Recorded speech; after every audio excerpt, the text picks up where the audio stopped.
supuesto que estábamos en full conversa. Estamos con una compañera que ha pedido este espacio y está aquí porque nosotras tenemos la obligación de, cuando alguien quiere hablar sobre un tema, abrir las puertas de la radio. Aparte que la conocemos y respetamos muchísimo el trabajo del ITI, Instituto de Terapia e Investigación sobre las Secuelas de la Tortura y Violencia Estatal. Hoy más importante que nunca. Qué importante que haya alguien que se le ocurra trabajar sobre esos temas. Estamos con Emma Bolcia Bravo. Ustedes dirán, la tortura es cosa de la época de las dictaduras. La violencia estatal está más que vigente. Bienvenida, gracias por estar acá. Gracias, María. Yo acepté inmediatamente cuando me dijiste que era posible venir a hablar. Yo dije, qué maravilla, porque tengo que decirte que muchos medios no han hecho oídos sordos sobre este tema. Cuando fuimos a hacer la denuncia a la CIDH y a mi vuelta yo me comuniqué con varios medios para poder informar lo que habíamos hecho en la CIDH. Hasta ahorita estoy esperando la respuesta. Mira, de antemano te propongo un ciclo sobre lo acontecido en Sencata. Porque hoy día no vamos a poder agotar. Así es. Podríamos hacer un ciclo, una especie de, no diríamos novela radial, pero una serie radial sobre lo ocurrido en Sencata. Te lanzo el desafío. Muy bien, María, lo para acepto. Horario estelar. Día 1, o si quieres, por horas. Hora tal, pasó esto. Hora tal, pasó esto. Hora tal, pasó podemos esto. Darles voz a los compañeros y a las compañeras. Sí, pero Radio Deseo al 100% con eso, muy hermana. Bien, muy bueno, bien, Bolcia me trae, y me provoca de antemano, me trae 2 publicaciones. Tortura de privados de libertad, tema cárceles, vamos a hablar un poquito. Pero esta etapa me ha conmovido mucho. De la humillación a la denuncia, fíjense ustedes, es un documento, es importante que salgan estos documentos sobre los hechos de racismo acontecidos en Sucre. Ahorita hay una revuelta muy importante en los Estados Unidos por brutalidad y tortura estatal. Asesinato de un hombre negro. ¿En qué quedó este caso? Y además la presidenta Yanine Áñez le ha hecho renunciar, lo ha destituido al ministro de Minería precisamente este fin de semana por afirmaciones racistas, pero si fuera honesta, renunciaría ella. Así porque es. Tiene una serie, no una serie de afirmaciones racistas Yanine Áñez, y lo ha votado a su ministro para lavar su imagen. Te escuchamos, Bolcia, sobre esto. ¿En qué quedó? Mira, hubo un juicio, ¿no? A los responsables, los del comité cívico, ¿no? Que les dieron como 6 años de cárcel. Pero el hecho es que la gente afectada quedó sin ninguna protección y quedó sin ningún servicio de rehabilitación ni fueron reparados en el daño vivido. Eso es lo terrible. ¿Qué reparación? ¿A qué le llamas tú reparación de un acto racista? ¿En qué? Digamos que estás en el país de los sueños. ¿Cómo se debería reparar? A reparar el daño causado. Por ejemplo, esta gente, aparte, porque siempre se piensa en darles una suma de dinero, ¿no? El resarcimiento económico. No es solamente eso. Tienen que repararles, ¿no? En el sentido de que puedan volver a tener la vida que tenían antes. Porque tienes que saber que muchos estudiantes que fueron agredidos abandonaron Sucre. No querían ni entrar a la Plaza 24 de Mayo. Tuvimos que hacer toda una terapia con ellos y abandonaron Sucre y fueron a estudiar a otros lados y algunos cortaron sus estudios. Mucha gente perdió sus fuentes de trabajo. Entonces, esa es una de las cosas. La otra cosa, la gente queda bastante traumatizada. Entonces hay que ayudarle a que tenga servicios psicológicos, servicios médicos a disposición. Pues no hay eso. El gobierno no preveyó darles ni atención psicológica ni médica. Eso lo hizo el ITEI, sustituyéndose a los deberes de un Estado. ¿No? Y además la presidenta Yanine Áñez fue a Sucre a inaugurar el año judicial y a decir que fue salvaje, porque lo dijo así, que fue salvaje el juicio que se hizo contra los racistas en Sucre. No fue nada salvaje. Lo que fue salvaje fue cómo se atacó a esos campesinos y fue un acto premeditado porque los seleccionaron. Dijeron viejos y mujeres, no, jóvenes, porque sabían lo que iban a hacer. Entonces tenemos el testimonio de un dirigente sindical de edad que dijo no. si van a llevar a estos jóvenes, yo voy con ellos en solidaridad. Tan ha quedado en nada que los tejidos racistas se han reconstituido en Sucre muy fuertemente. Es decir, se han sentido, con este juicio y con estos resultados, los racistas se han fortalecido. Terriblemente, terriblemente. Y te tengo que decir que en este libro vas a encontrar, hay un artículo que lo escribí yo, donde pongo las imágenes de la quema de la huipala, de la quema del poncho, que es el poncho que teje la mujer cuando se va a casar y se lo da al marido, ¿no? O sea que tiene una significación muy grande afectiva, con lo que hacían los nazis en la Alemania nazi, ¿no? Quemar los símbolos de los judíos. Entonces pongo las imágenes una al lado de la otra para ver que había mucho de eso, ¿no? Bueno, y se ha quemado la huipala para el ascenso de Yanine Áñez de nuevo. Justo. Es muy grave. El tema del racismo da para mucho. También tenemos que hablar varias veces de eso. También, y del racismo que ha resurgido con una fuerza increíble en los acontecimientos de octubre y de noviembre de 2019, ¿no? Y que afecta a la población estigmatizada del Alto, del Chapare, de Ovejuyo, pero principalmente a los del Alto. Estamos con Emma Bolsia Bravo. Ella es del Instituto de Terapia e Investigación sobre las Secuelas de la Tortura. Está también sobre la mesa el tema de las cárceles. Imagínense cómo están allí. Si ahorita hay tanta gente con miedo en las calles, ¿cómo están las personas en las cárceles? ¿Cuál es la situación en este momento? La situación en las cárceles... Me interesan mucho más las cárceles de mujeres porque es la población que nosotras hemos decidido apoyar. Eso no significa que las vidas de los hombres no valen nada. ¿Cuál es la situación de las cárceles de las mujeres? Mira, nosotros trabajamos en todas las cárceles de La Paz, ¿no? Incluido Chonchocoro y también los centros de detención de jóvenes, Calauma y también del CDGs. ¿El Ministerio de Gobierno les deja? Bueno, ahora no sabemos, porque todavía no nos han dado, para este año no nos han dado las credenciales para entrar. Pero porque desde te cuento que Radio Deseo tenía permiso para hacer una emisión mensual para que salgan sus mensajes, sus voces, y nos la han revocado. Sí. A nosotros nos han hecho eso una vez cuando hemos denunciado tortura, cuando hubo una valiente en la cárcel de Obrajes que dijo, aunque me maten quiero denunciar, porque yo he sido violada en las celdas de la FELCC y sé el nombre del que ha cometido esto. Entonces salió pues en La Razón, en el domingo, en la página de Inmedio, y ahí sí, nos amenazaron y largo tiempo no nos dieron, pero después volvimos. Pleno gobierno de Evo Morales. Absolutamente. La situación de las cárceles, a mí me indigna que un vicepresidente como era Álvaro García Linera, que estuvo 5 años en la cárcel, la esposa de su hermano estuvo 5 años en Obrajes. Su hermano estuvo en Chonchocoro, él estuvo en Chonchocoro, sabían lo que eran las cárceles. No hicieron nada, no compraron ni escoba. No, y ahora con esta pandemia del COVID-19, las cárceles es algo que nos preocupa terriblemente. Son bombitas de tiempo. Hemos escrito una carta a la presidenta transitoria diciéndole que bueno, que se ocupe de las cárceles, que vacíe las cárceles, que lo están haciendo ya en otros países del mundo. Bueno, ayer han salido ya, no sé si es no sé qué regulación se necesita, pero ya está empezando eso. Ojalá. ¿Está funcionando bien o no? No sé, vamos a ver. Nosotros estamos en constante comunicación con la gente de las cárceles. Nosotros lo que hemos pedido es que aquellos que ya han pasado 6 meses, porque puedes estar detenido preventivamente solamente 6 meses. Hay gente que está años ahí y sin juicio. Bueno, entonces, pero hay que discriminar. Las detenciones preventivas por violación y feminicidio, nosotras pedimos que se mantengan. Se mantengan. Sí, justamente, ¿no? Y que de acuerdo al delito, ¿no?, se dé posibilidad a la gente que está más de 6 meses salir de la cárcel para descongestionar un poco la cárcel, por un lado. Por el otro lado, las cárceles tienen un médico o 2 máximo y a veces ni tienen uno.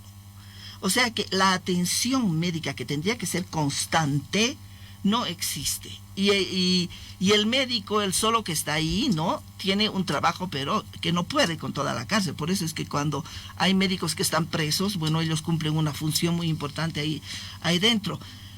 tendrían que tener medidas de seguridad. Tampoco existe. Nos dicen las mujeres de las cárceles de Obrajes y Miraflores que han recibido barbijos, implementos de higiene, de donaciones. No es ni siquiera un programa que ha establecido el gobierno para ver qué se hace dentro de las cárceles, ¿no es cierto? La cárcel de Miraflores estaba ya en estado de emergencia, pacífico, ¿no? Cárcel de San Pedro, igual. Pero, ¿sabes?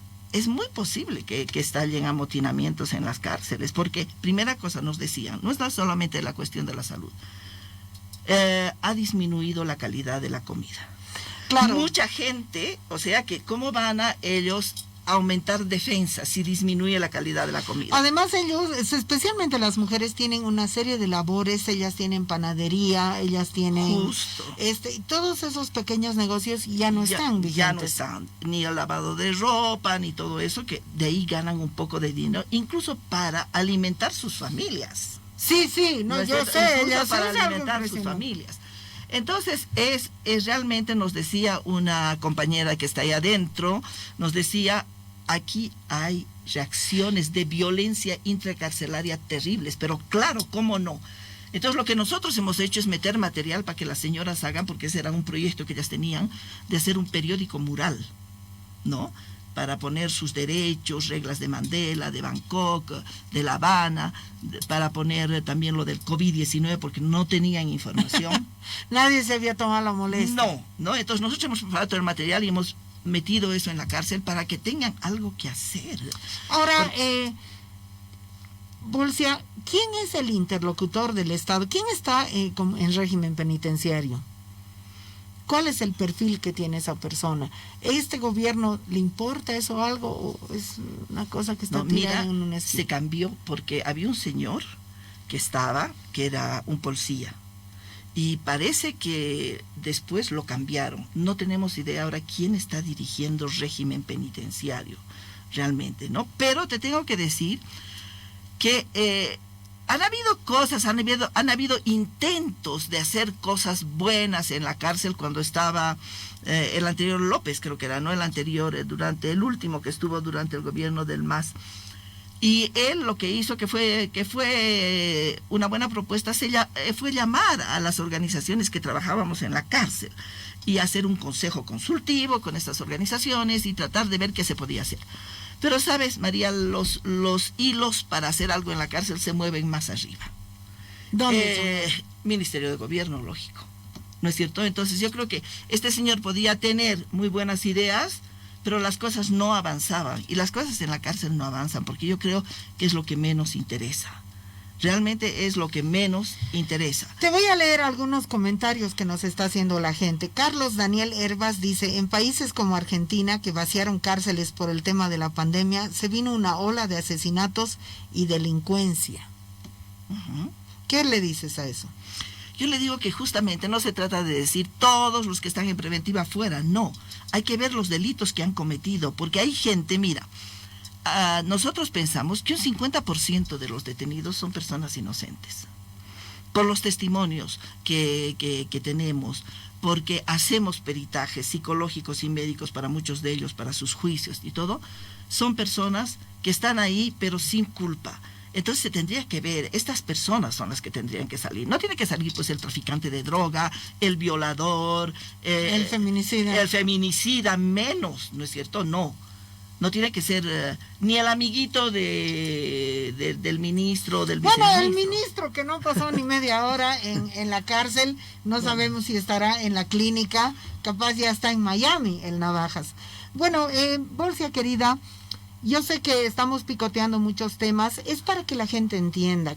El ITI ha agarrado un tema que nadie quiere agarrar, violencia estatal.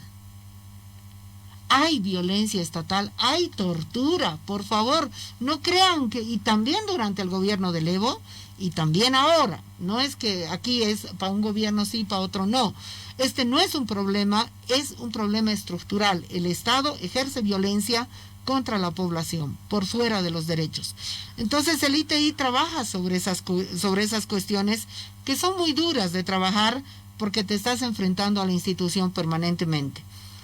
Entraremos a lo de Sencata, que es el tema por el cual viniste, pero yo quiero que la gente que me entienda, que me está escuchando, entienda que es tan complejo que de verdad yo te propongo que hagamos un ciclo, Encantada. que hagamos una serie radial. Me parece nos muy bueno. reunamos, Muy bien. ustedes vengan a grabar, Sí. pongamos y salga hora por hora. Eso va a quedar como documento, hermana. Asumo el Lo reto, mismo que María. ustedes, porque no acepto que haya muertos, ni uno ni dos, no se puede. Entonces, hermana, ¿cuál es? Ustedes primero, ¿por qué están con lo de Sencata? Estás metida con el MAS, tienes contacto con el Evo Morales. ¿Por qué? ¿Por qué metida con Sencata? Qué buena pregunta, María, porque eso me permite a mí explicar la posición que ha tenido el ITEI desde su creación, que ha sido de mantenerse independiente totalmente de cualquier instancia gubernamental y de cualquier grupo que tenga así un posicionamiento político bien definido, como era el CONADE, por ejemplo, ¿no es cierto? Entonces, nosotros hemos mantenido nuestra independencia. Yo te cuento... O sea, ustedes nunca fueron parte del CONADE. Jamás. Ni de ningún partido político. Por estatutos, los miembros del ITEI no pueden tener pertenencia partidaria. ¿Pero fueron parte de la Asamblea Permanente de Derechos Humanos? No, apoyamos en determinados momentos cuando nos decían que iban a venir a tomarles el local y todo. Fuimos solidarios con la Asamblea. Están en conflicto ahora, porque sí. la Asamblea de Derechos Humanos de Bolivia y de La Paz es Ha la tomado base una- del CONADE. Ha tomado una posición política. Yo te digo una cosa, María. Cuando Evo Morales asumió la presidencia de la República, te debes acordar ese 1 de mayo, donde todo el mundo estuvo invitado a entrar a la plaza para saludar al primer presidente indígena de América Latina y de Bolivia, ¿no? Y además el socialismo. Nosotros no estuvimos Bueno. invitados. Nosotros los del ITEI no fuimos ni entramos a la Plaza Murillo. Entraron todas las organizaciones. Hubo una discusión muy fuerte en el ITEI y dijimos, no, nosotros preservamos nuestra independencia. Claro, no puedes investigar Eso. al Estado y estar de ñañas con el Estado. Pero no Eso puedes, no se pues. puede, simplemente. Así es que es. no se puede. A ver, Entonces, ¿por qué estamos en Sencata? Ese es Así como hemos denunciado la tortura durante los 14 años del gobierno del MAS, como hemos denunciado la tortura en octubre de 2003 durante el gobierno de Sánchez de Lozada, hemos denunciado la tortura durante el gobierno del MAS. Y hemos tenido nuestros momentos de gran represión por eso. Asimismo, tenemos que denunciar la tortura de que está cometiendo este gobierno. Ya, a ver. Y no tiene nada que ver, porque ahora está tan ¿en polarizada qué la momento? situación Es política. muy grave. Miren, yo por qué quiero hacer la serie radial, que incluso habría que dividir por horas.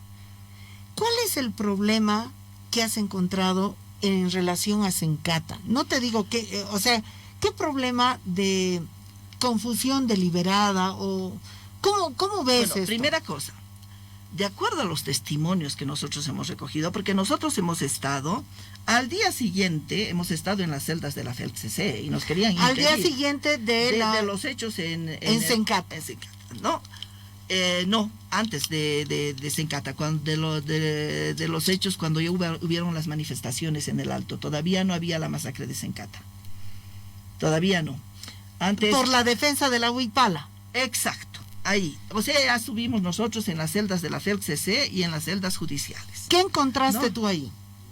En las celdas de la FELCC no nos dejaban entrar. Y yo amenacé que iba a hacer una denuncia internacional si no dejaban cumplir su trabajo ¿Con qué tipo de credencial vas? a las organizaciones de derechos humanos.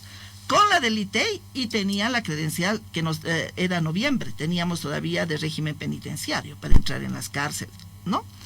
Entonces, con esa credencial. Trataron de impedirnos.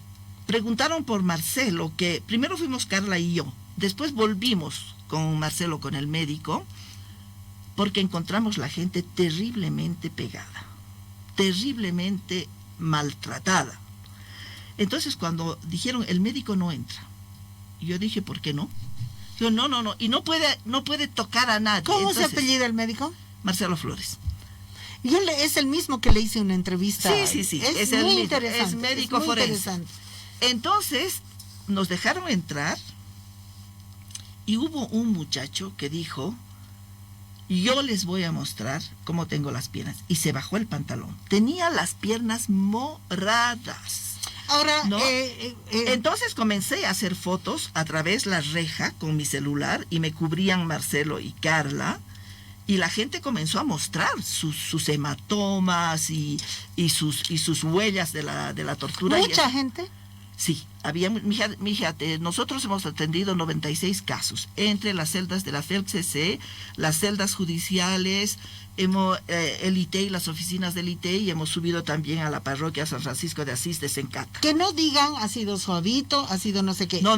Te tengo que hacer una pregunta de paréntesis.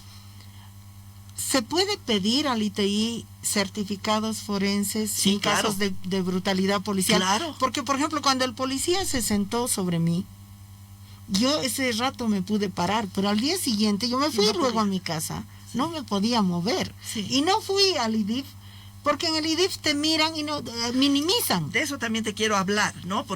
Pero justo para responder a la pregunta, nosotros nos hemos especializado en peritajes psicológicos y médicos. Comenzamos a pedido de la Defensoría del Pueblo haciendo los peritajes de los casos de muerte, de homicidios en la Escuela de Cóndores de Sanandita, el caso Grover Poma y Seoli Espinal, que según los militares eran accidentes. Nuestro médico dijo, esto es homicidio, y demostró. Eso fue a pedido de la Defensoría del Pueblo. Y después nos pidieron, hacemos peritajes para la Comisión Interamericana y hemos hecho también para la Corte Interamericana de Derechos Humanos. Y cuando nos piden aquí en Bolivia, lo mejor es que pida el abogado, mucho mejor si es el juez, porque entonces tiene valor claro. de peritaje en el juicio. Claro, por supuesto. Eso hacemos. Y claro, para muchas de las personas de Sencata, tenemos que hacer para los juicios, ¿no? Ahora te digo, en la denuncia de tortura, ¿no? Es algo bastante delicado para las personas, porque les dicen, si denuncias tortura no vas a salir de aquí. Eso va a durar no sé cuántos años tu juicio, mejor es que te adhieras al abreviado, ¿no? Te declaras culpable y vas a salir rapidito. Eso, así chantajearon a la gente. Así están chantajeando también ahora. Entonces la gente como que abandona la denuncia de la tortura y es algo que pero nos yo desespera. no entiendo. No, yo entiendo la desesperación, porque nosotras hemos tenido alguna compañera en esos días en la cárcel, la desesperación por salir. Tú sabes lo que es las cárceles de la FELCC, las celdas son inmundas, sí. Yo he estado ahí.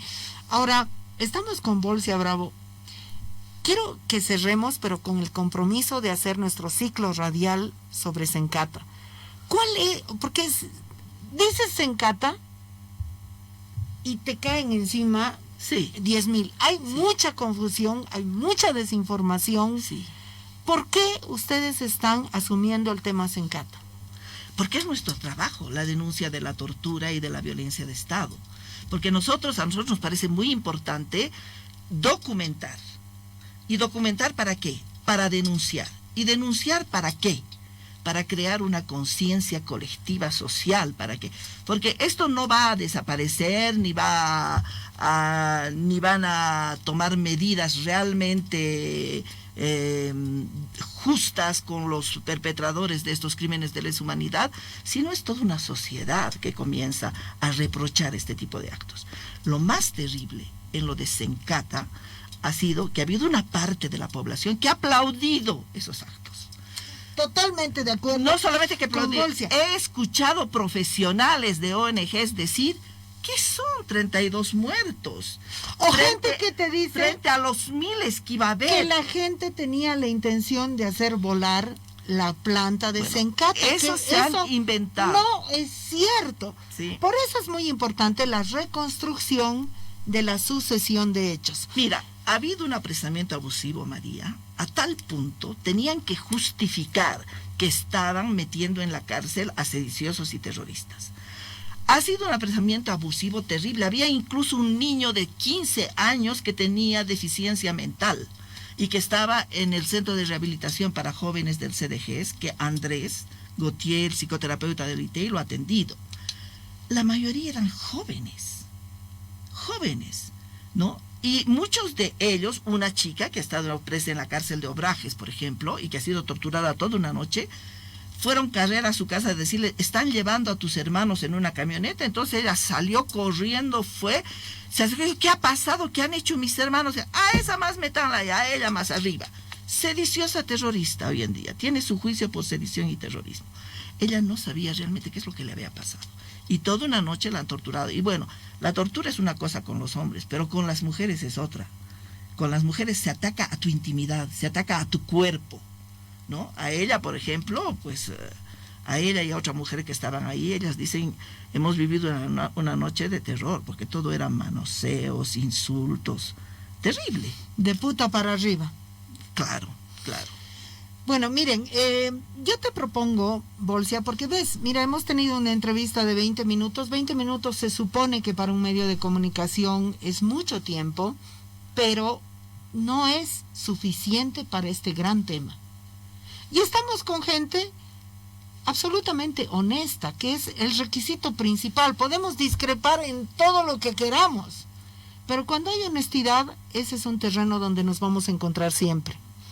Bolsia, yo te pido, nos pondremos de acuerdo, ¿sí? Haremos una reconstrucción de los hechos de Sencata, porque la sociedad necesita. Yo creo que mucha de la gente que tú te has encontrado, yo me he encontrado también con mucha gente así, también responde a prejuicios, responde a que no sabe bien lo que ha pasado. Ha funcionado un mecanismo de desinformación.